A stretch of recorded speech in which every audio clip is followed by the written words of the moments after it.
There's an Asian country that has my admiration.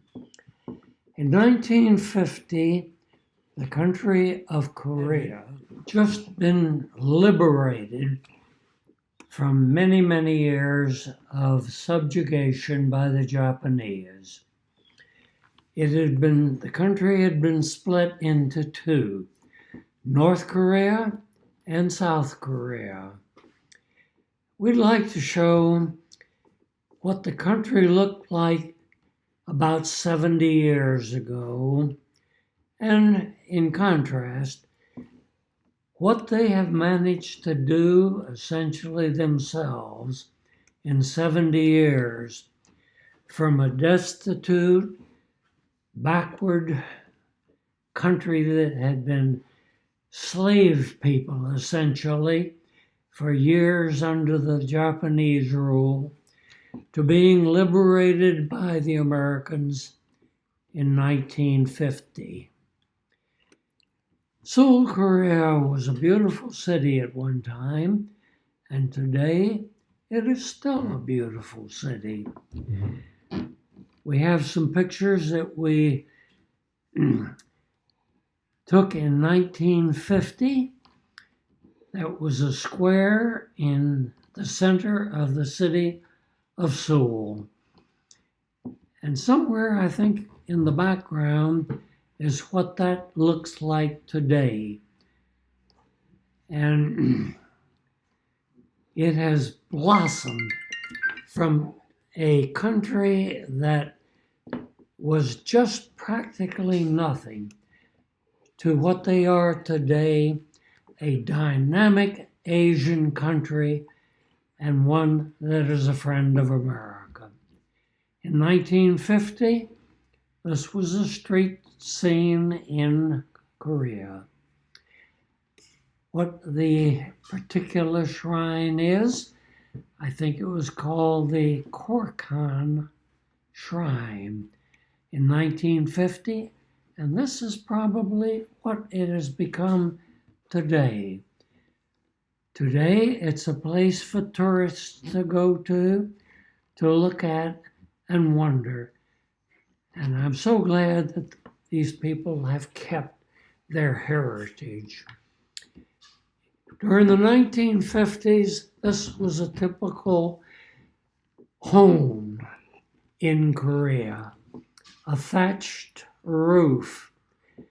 The city of Seoul had been partially destroyed during the liberation from North Korea. This are the rice paddies that are surrounding the city of Seoul. And at the time of 1950, there wasn't a single paved street or road except in the capital. Today, Seoul is a bustling, dynamic city.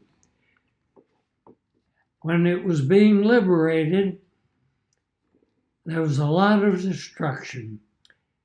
Here we see people, just common people, that are salvaging building materials that they put to work, made themselves go to work, and built the city back again.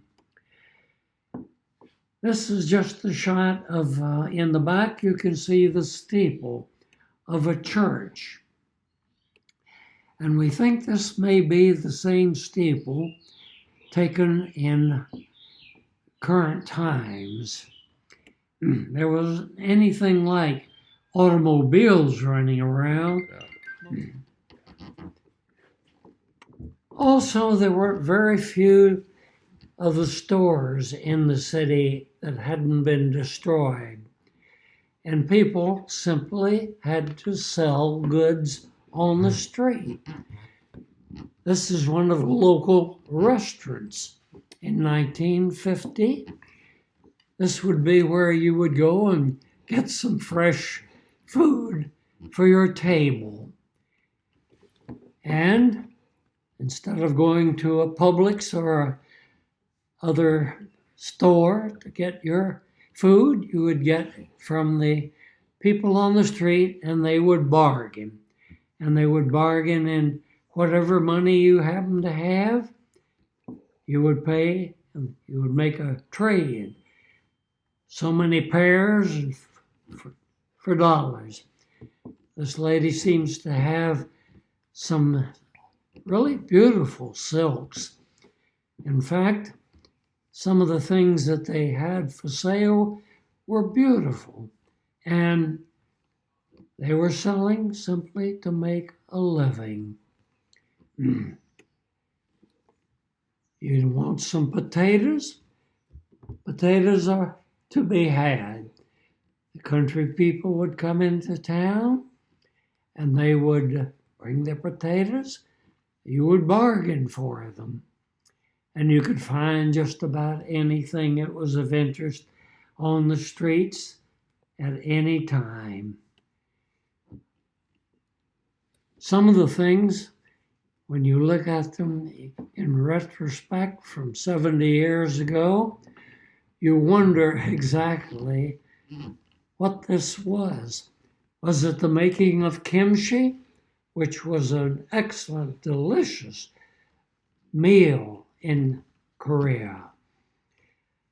And if you needed child care, it seems that the child hung on the back of the mother's skirt.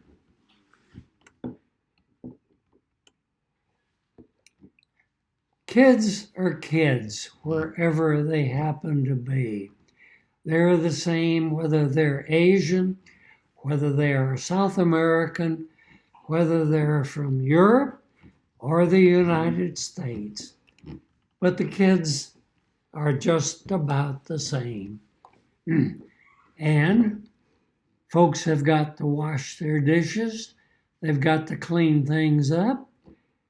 They have to get down on their hands and knees 70 years ago to do what was necessary to put something out that they could sell. Street vendor here, instead of going to the local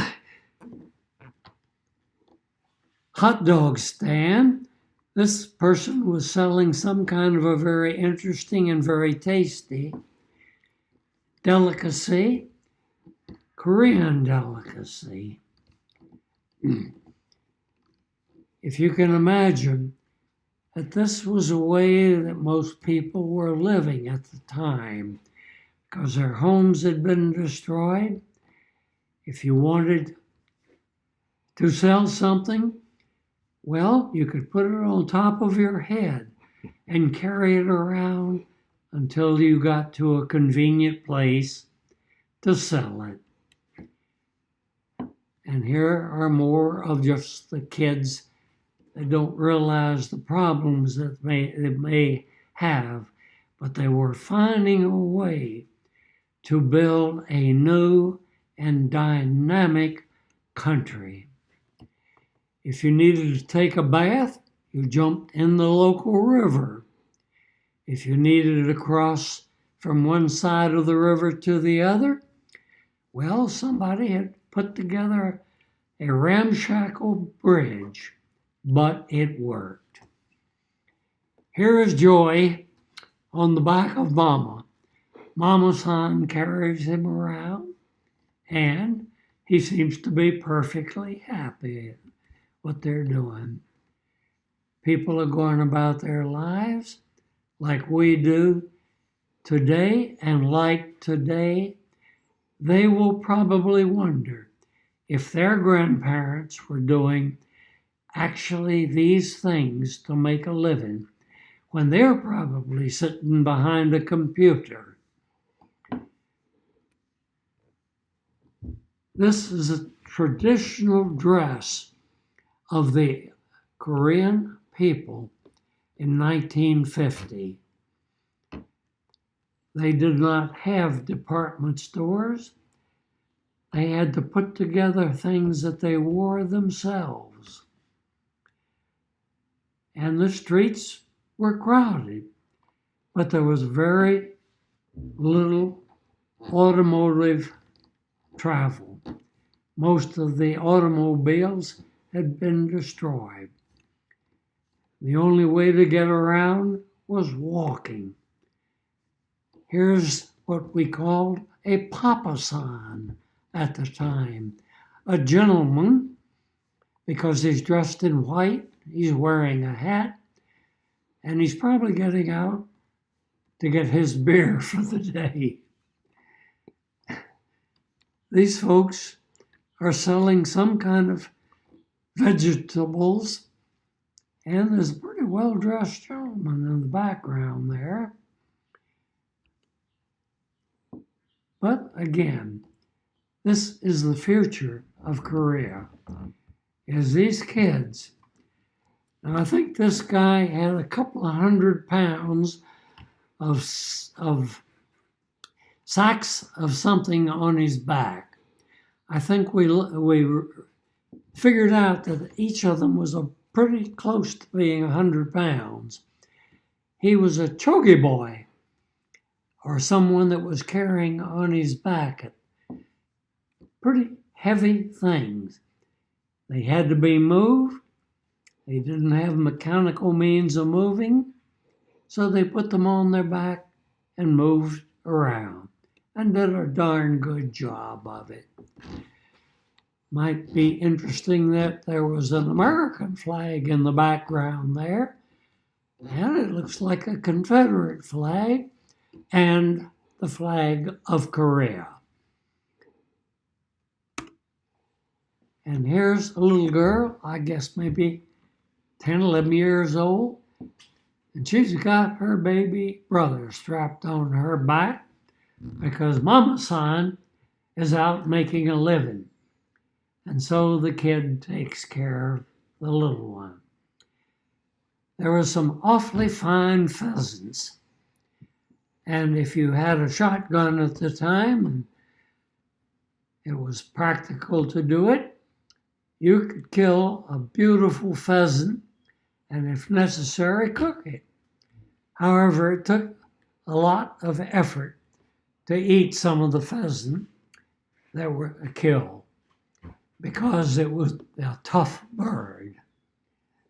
It looked beautiful, but it wasn't great unless it had been prepared by a genuine chef.